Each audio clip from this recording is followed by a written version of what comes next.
Hello everyone, this is Neha Soni and I'm your social science teacher. So how are you all my students? I hope you are doing well, and yes, we have started with civics. Yes students, we have started your third book, that is social and political life, and we are in our chapter number 7. Exactly what we are learning about in this chapter, we are talking about urban administration. So yes, we have completed our part 1 of this chapter and we are discussing about city coordination.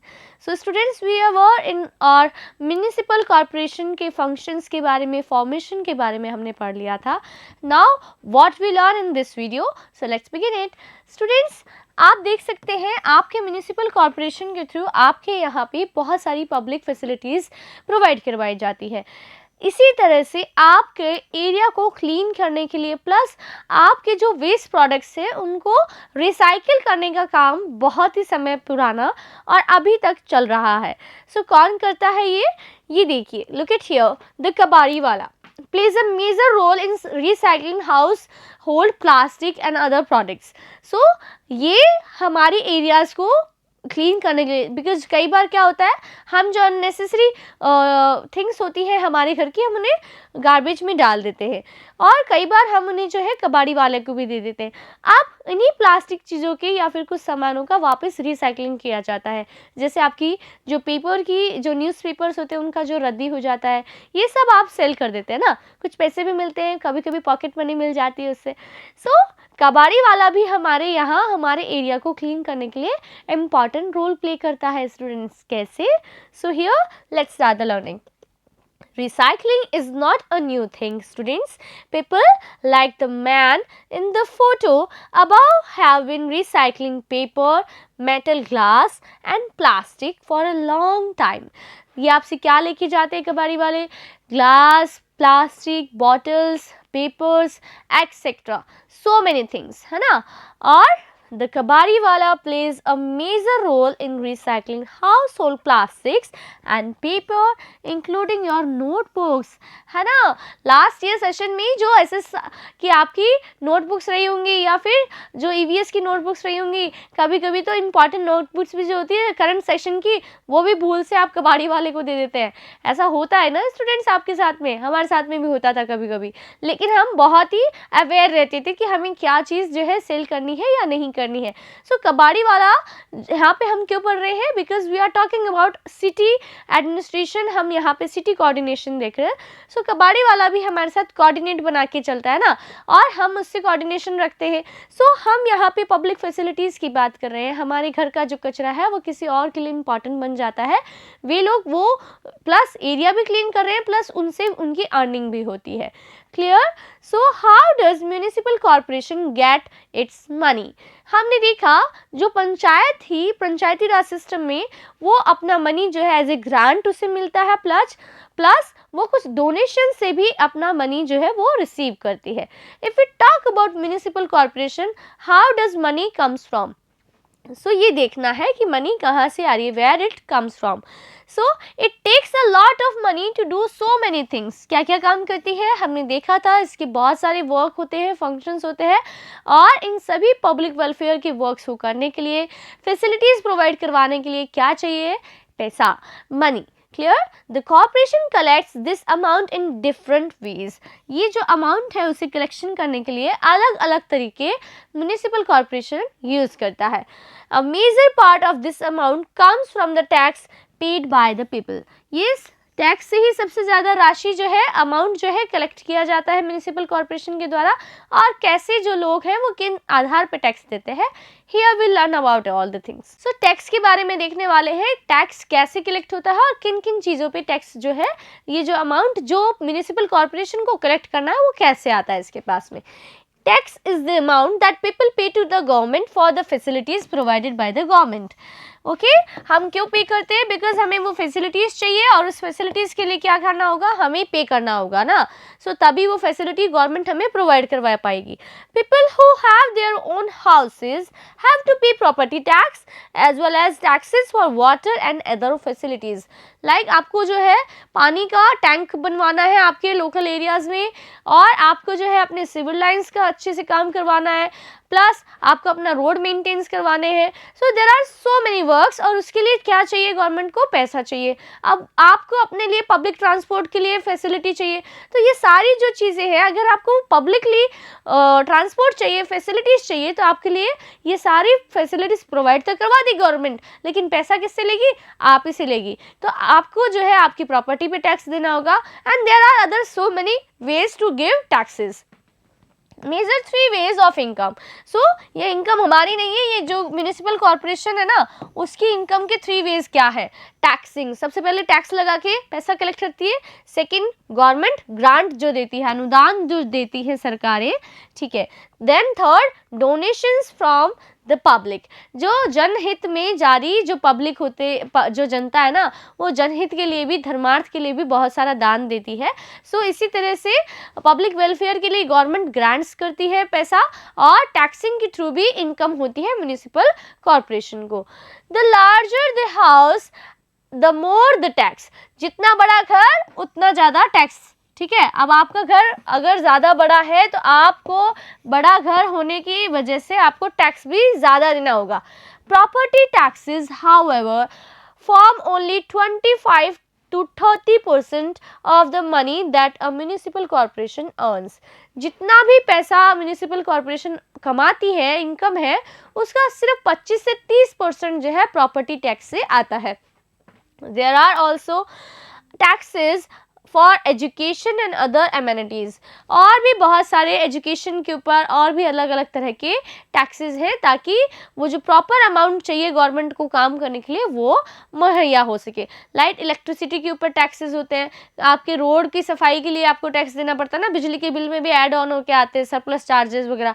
सो ये हमें देखना है।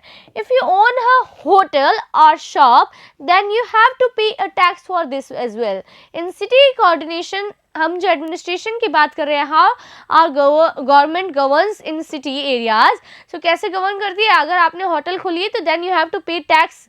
आपने shop खोली तो आपको tax देना होगा। आपने ज़्यादा बड़ा घर लिया है तो आपको टैक्स देना होगा, ठीक है। इस तरह से बहुत सारे टैक्स से उसकी इनकम होती है। देन ये हमारे लिए पब्लिक फंड के रूप में जो जमा हुआ पैसा है वो पब्लिक वेलफेयर के काम में लगा देती है। Also the next time you go to see a movie, look carefully at your ticket because you pay a tax for this as well। yes, आप जो मूवी सिनेमा हॉल्स में जो देखने जाते हैं, उन मूवीज़ की टिकट पे भी आपको पता चलेगा कि जो बिल है उसमें आपका टैक्स भी इंक्लूडेड है, ठीक है। So all tax are included, और विदाउट टैक्स क्या है, क्या फैसिलिटीज़ मिलती है? कुछ फैसिलिटीज़ ऐसे भी है जो विदाउट टैक्स भी आपको मिल रही है। तो उसका पैसा कहाँ से आ रहा है? वो उन टैक्सेस से कलेक्ट हो रहा है जो आपसे लिया जाता है, ठीक है। Thus, while rich people account for property taxes, a much wider population pays more general taxes. जो अमीर लोग हैं, जिनके बड़े बड़े घर हैं, वो प्रॉपर्टी टैक्स दे ही रहे हैं, प्लस जो ज़्यादा पॉपुलेशन जो है वो जनरल टैक्स के थ्रू पेमेंट ज़्यादा कर रही है, लाइक बिजली पे टैक्स दे रही है और भी अन्य चीज़ों पे टैक्स देती है। सो अब हमारा जो टॉपिक है स्टूडेंट्स, वो है अ कम्युनिटी प्रोटेस्ट। अब जो है प्रोटेस्ट हो रहा है उसके बारे में बात कर रही है, कौन लोग हैं जो प्रोटेस्ट कर रहे हैं। सो यास्मीन खाला ने अपने एक्सपीरियंसेस बताए हैं सभी बच्चों को। आगे देखते हैं इस प्रोटेस्ट के बारे में। People protest when there is no solution to any problem of any ward, street or locality। yes, if we talking about city administration, so sometime we have to see, और हमें देखने को मिलती है इन तरह की चीज़ें, इस तरह की घटनाएं, इस तरह की situations when people doing protest, धरना प्रदर्शन, ठीक है, इस तरह से जो अपना प्रोटेस्ट है वो प्रदर्शित करते हैं।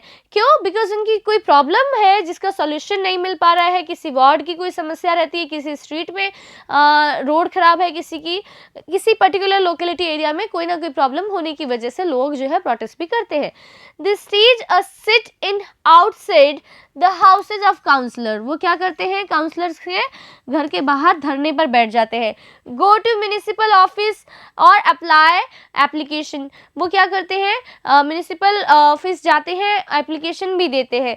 In which all adults are sign, जिसमें सभी एडल्ट्स जो होते हैं वहाँ के, उस वार्ड के, उस लोकेलिटी एरिया के, उस स्ट्रीट के, उन लोगों के हस्ताक्षर रहते हैं। So this stage a sit in outside the houses of the councillor. So councillors के घर के बाहर जाकर वो अपनी एप्लीकेशन जो है वो काउंसलर्स तक प्रोवाइड करवाते हैं। The councillors and commissioners solve the problems together. अब देखिए, अगर कोई भी प्रॉब्लम होती है आपके लोकेलिटी एरिया में तो उसे सॉल्यूशन कौन करेगा? जो काउंसलर्स है और जो कमिश्नर है। Commissioners are not elected students, commissioners are appointed by the government, and जो रिप्रेजेंटेटिव्स होते हैं हमारे काउंसलर्स, जो वार्ड काउंसलर्स होते हैं, they are elected by people. Clear? So they both solve our problems together. Example. So example देखते हैं हम। Gangabai protest for cleaning the locality. अब गंगाबाई जो है वो अपने प्रोटेस्ट कर रही है अपने लोकेलिटी एरिया को क्लीन करने के लिए। देखिए कुछ इस तरह से उनके लोकेलिटी एरिया में इस तरह से कचरे का ढेर लगा हुआ है, और इस ढेर को क्लियर करवाने के लिए, अपने एरिया को साफ सुथरा बनाने के लिए वो प्रोटेस्ट करती हैं। ठीक है। The women of the locality met the councillor. अब सबसे पहले उन्होंने क्या किया? काउंसलर से मुलाकात की। Applied for the solution. देखिए ये प्रोसेस है।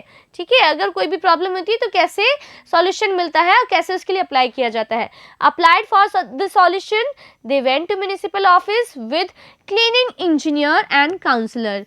ठीक है, अब क्या हुआ? वे म्युनिसिपल ऑफिस पहुंचे क्लीनिंग इंजीनियर के साथ और काउंसलर के साथ, पार्षद के साथ। Municipal commissioner assured to regularize the cleaning system in 2 days। अब जैसे ही गंगाबाई जो प्रोटेस्ट कर रही थी अपने एरिया को साफ सुथरा करवाने के लिए, उन्होंने इस प्रोसेस का सहारा लिया। First of all she met with the councillor, then she applied for the solution, they went to municipal office with cleaning engineer, जो सफाई कर्मचारी के लिए जो इंजीनियर होते हैं, और उसके वार्ड के काउंसलर के साथ में गए। वार्ड काउंसलर वगैरह ने मिलकर म्युनिसिपल कमिश्नर से बात की। तब कमिश्नर ने उन्हें अश्योर किया कि yes I will regularise your this system in 2 days। ठीक है, सो इस तरह से जो एडमिनिस्ट्रेशन स्टाफ है और जो कमिश्नर है, उन्होंने यहाँ पे ये जो काम करवाना था, इसका इम्प्लीमेंटेशन किसने किया? कमिश्नर ने और एडमिनिस्ट्रेटिव स्टाफ ने। जो काउंसलर का डिसीजन था कि भाई इसको सही करवाइए, ये जो चीज़ें हैं ये खराब चल रही है, उसे इम्प्लीमेंट करवाने का काम इन्होंने किया। देन अब यहाँ से हम बात करेंगे एक अलग मुद्दे पे। क्या है वो मुद्दा? ये देखते हैं। सो ये सारे जो एक्सपीरियंस बताए, ये यास्मीन खाला ने बताए थे माया और उसके कंपेनियंस को, शंकर, जहांगीर, रेहाना। ठीक है, और वे सभी लोग जो है ये सारी चीज़ें जानकर बहुत ही खुश होते हैं। अब आगे देखते हैं हमारा ये जो नेक्स्ट टॉपिक है, ये है कॉन्ट्रैक्ट एम्प्लॉयमेंट। ये क्या है? कैसा है ये रोजगार जो कॉन्ट्रैक्ट बेस पे दिया जा रहा है? क्या है, क्यों है? Here what has changed since खाला रिटायर्ड। अब जब खाला के बारे में हमने पढ़ा था तो हमने ये देखा था खाला is a retired of employ of municipal corporation ना। सो अब रिटायरमेंट के बाद में चेंजेस क्या आ गए हैं म्युनिसिपल कॉरपोरेशन के वर्क में, फंक्शन में। What Yasmin Khala did not tell the children is that in recent times to save money, पैसा बचाने के लिए many municipal corporations have hired private contractors। ठीक है, ताकि उनका पैसा जो है कम खर्च हो, इसके लिए क्या किया म्युनिसिपल कॉरपोरेशन ने? प्राइवेट कॉन्ट्रैक्टर्स को हायर कर लिया, कम पैसे में मैन पावर ले ली। To collect and dispose of garbage, जो कचरा है उसको संग्रहण करने के लिए और उसके डिस्पोजल के लिए, गार्बेज के डिस्पोजल के लिए उन्होंने क्या किया? पहले तो म्युनिसिपल कॉरपोरेशन के ही एम्प्लॉयज़ काम करते थे ना, अब उन्होंने क्या किया? एम्प्लॉयज़ जो गवर्नमेंट एम्प्लॉयज़ है उन्हें सैलरी भी देनी पड़ती है और फिर ऐसे पैसा भी देना पड़ता है, कुछ ऐसे एम्प्लॉयज़ को लेके आना पड़ता है। अब उन्होंने क्या किया? इस काम को पैसा बचाने की वजह से उन्होंने प्राइवेट कॉन्ट्रैक्टर को दे दिया कि ठीक है आप लोग ही कलेक्शन करिए गार्बेज का और इसे डिस्पोज भी आपकी ही करना है। This is called privatisation. So अभी हम प्राइवेटाइजेशन के बारे में देखने वाले हैं स्टूडेंट्स। प्राइवेटाइजेशन से क्या चेंजेस आया है म्युनिसिपल कॉरपोरेशन के फंक्शन में। This means that the work which was done by government employees earlier is now done by private companies। जो पहले जो सारे काम जो म्युनिसिपल कॉरपोरेशन के कुछ ऐसे काम जो गवर्नमेंट एम्प्लॉयज़ के द्वारा किए जा रहे थे, अब वो कौन करेगा? प्राइवेट कॉन्ट्रैक्टर्स यानी प्राइवेट कंपनीज के एम्प्लॉयज़ करेंगे। Private contractors pay very little money to the workers. ये लोग क्या करते हैं? जो वर्कर्स लेके आते हैं ना, सस्ती चीप मैन पावर लेके आते हैं ताकि कम दरों पर ये सारा काम करवा ले और इन्हें भी कम पैसा देना पड़ेगा। to the workers they employ to collect and lift the waste। और ये लोग बेचारे गरीब व्यक्ति जो होते हैं उन्हें कम पैसा देके सारा काम करवा लेते हैं। तो म्यूनिसिपल कॉरपोरेशन का भी पैसा बच रहा है और प्राइवेटाइजेशन जो प्राइवेट कंपनीज है ये भी उचित दर ना देकर कम पैसे में ही इस तरह से सारा कचरा भी उठवा लेते हैं और काम भी करवा लेते हैं। अब आगे देखते हैं प्रॉब्लम्स क्या होती हैं। कई बार the job of those workers are temporary. So जो ये प्राइवेट कॉन्ट्रैक्टर्स जिन वर्कर्स को लेकर आते हैं ये काम करने के लिए, इनकी जॉब जो है परमानेंट नहीं होती है, they work on a temporary basis. ठीक है, सो अब आज मान लीजिए मुझे प्रॉपर सेटिस्फेक्शन नहीं है, मेरा जॉब सेटिस्फेक्शन नहीं है, या फिर मुझे मनी से सेटिस्फेक्शन नहीं है, तो I will leave the job. So कई बार क्या होता है, एम्प्लॉयज़ जो होते हैं, जो प्राइवेट एम्प्लॉयज़ है, ये काम छोड़ के चले जाते हैं। तभी तो कभी कभी जो है आपका शहर गंदा भी दिखाई देता है ना। तो ऐसा भी होने लगा है। गवर्नमेंट एम्प्लॉय होता तो वो नौकरी छोड़ के जा नहीं सकता था। तो कई बार ऐसे इश्यूज़ देखने को मिलते हैं। जो प्राइवेट कॉन्ट्रैक्टर्स होते हैं वे भी प्रॉपर मेंटेन नहीं करते हैं सफाई को और ध्यान नहीं रखते हैं। तो जो वर्कर्स होते हैं उन्हें टाइम पे पेमेंट नहीं देते हैं, तो वे लोग अपने जॉब सेटिस्फेक्शन ना मिल पाने की वजह से जॉब को भी छोड़ जाते हैं। एंड और भी प्रॉब्लम्स होती है। Garbage collection is also very dangerous. जो कचरा उठाने के लिए, जो कलेक्शन के लिए जो लोग होते हैं, जो कचरा उठाते हैं, ये जो काम करते हैं बच्चों, ये काम आसान नहीं है।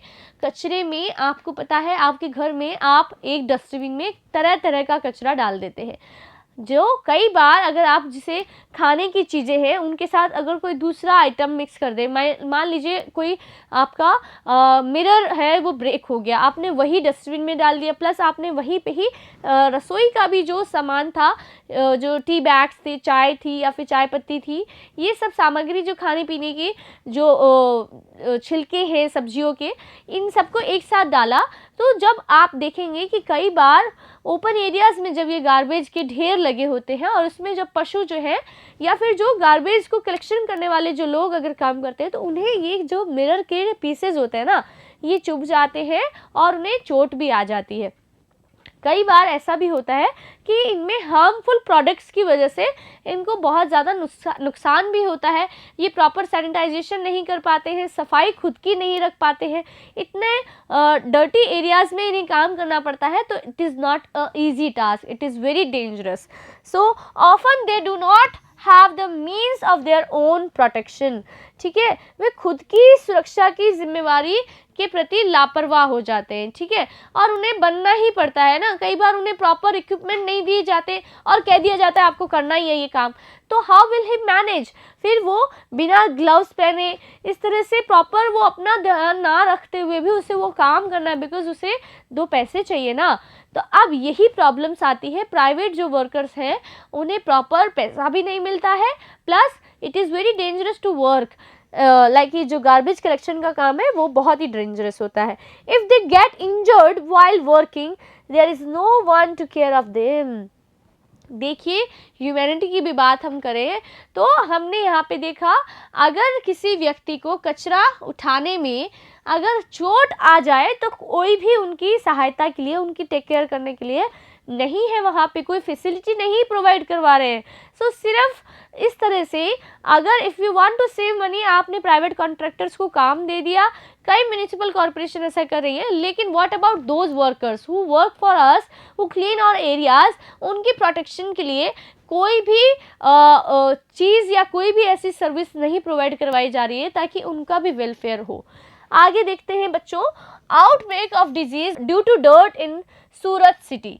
सो सूरत जो शहर रहा है गुजरात का, उसमें भी इसी तरह से बहुत ही बड़ी महामारी फैली थी और गंदगी ही उसका प्रमुख कारण रहा है। In 1994 there was a terrible plague in the city of सूरत। ठीक है, फ्लेग की बीमारी जो है वो फैल गई थी। सूरत was one of the dirtiest city in India। देखिए, सूरत जो शहर रहा है, सूरत was the dirtiest city in India in 1994। क्यों? बिकॉज वहाँ के जो लोग थे वो अपने घर का कूड़ा करकट जो है पास के ही जो ड्रेनेज सिस्टम था उसमें डाल देते थे। धीरे धीरे क्या हुआ, ड्रेनेज जो है वो ब्लॉक हो गए, उनकी प्रॉपर मेंटेनेंस नहीं हुई, उनको क्लीन नहीं किया गया। धीरे धीरे जो फ्लेग की बीमारी है जो हवा से संपर्क में आने पर एक से दूसरे को फैल जाती है, फ्लेग जैसी महामारी जो है वहाँ पे फैल गई। तो बाद में अब क्या हुआ, कैसे बचाया? People used to throw the garbage of houses and hotels also in the nearby drain on the road itself.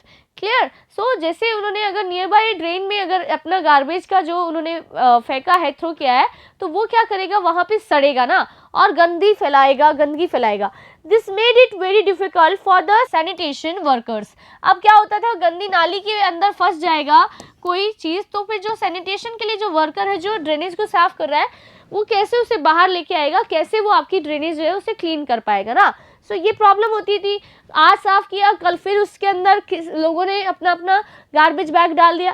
So proper जगह पे नहीं डालते थे, वो डस्टबिन में अपना कूड़ा नहीं डालते थे, वो ऐसे नालियों में डाल देते थे। ठीक है, तो नालियों में अगर आप गंदा पानी जो है वो ब्लॉक हो जाएगा तो फिर वहाँ पे मच्छर होंगे और बहुत ज़्यादा गंदगी से अन्य बीमारियाँ भी फैलेंगे। So this made it very difficult for the sanitation workers to pick up and dispose the garbage. भाई उठाना ही बहुत मुश्किल है, तो डिस्पोज करना तो बहुत ही बड़ी बात होती। From above the municipal corporation was not doing its work regularly. ठीक है, म्यूनिसिपल कॉरपोरेशन जो था वहाँ का, ठीक है, वो प्रॉपर काम नहीं कर रहा था। देखिए, प्रॉपर काम नहीं कर रहा था तो लोगों को कितनी बड़ी महामारी हुई थी। ठीक है, which made the situation even worse, और सिचुएशन बहुत ही खराब हो गई। Flag spreads through the air, जो फ्लेग जैसी बीमारी है वो एयर के साथ स्प्रेड होने लगी और देखिए लोगों को कितना ज़्यादा परेशानी का सामना करना पड़ा। Those who get plague are kept separate from others, many people lost their lives in Surat that year. और 1994 में जब ये फ्लेग जो फैला था सूरत शहर में, तब बहुत सारे लोगों की जान चली गई थी। तो बच्चों, आपने देखा कि अगर आप अपने आसपास के एरिया में इस तरह से गार्बेज जो है उन्हें ओपन एरियाज़ में फेंक देंगे, प्रॉपर उसका डिस्पोज नहीं करेंगे, उसे प्रॉपर जगह पे अगर आप अपना गार्बेज जो है वो नहीं डालेंगे, तो क्या होगा, आपके एरिया में प्लस आपके सिटी में, आपके शहर में गंदगी इस तरह से महामारी के रूप में फैल जाएगी। more than 3 lakh people had to leave the city, और 3 लाख से भी ज़्यादा लोगों ने सूरत शहर को छोड़ दिया क्योंकि वे मरना नहीं चाहते थे, क्योंकि उस समय जो महामारी फैली थी वो बहुत ही भयानक थी। The fear of flag made it imperative that the municipal corporation act promptly. So अब ये जो फ्लैग का डर था, इसकी वजह से इसके बाद में जो म्यूनिसिपल कॉरपोरेशन है उसने अच्छे से प्रॉपर काम करना स्टार्ट किया। ठीक है, the whole city was thoroughly clean, और फिर पूरे शहर को अच्छे से साफ किया गया। To date Surat ranks second among the cleanest cities in India after Chandigarh. So Chandigarh के बाद में ये सेकंड सिटी में आता है जब ये आपका आंकड़े जो दिए गए हैं। तो आप देखा आपने बच्चों कि कैसे सिटी में एडमिनिस्ट्रेशन किया जा रहा है, म्यूनिसिपल कॉरपोरेशन की क्या भूमिका रहती है।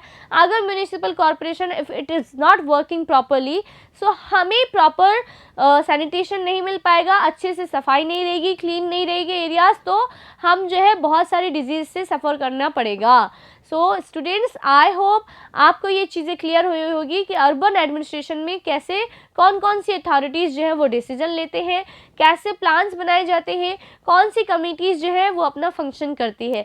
And we will continue it in our next class also. Till then take care of your health and studies. Good day my dear students.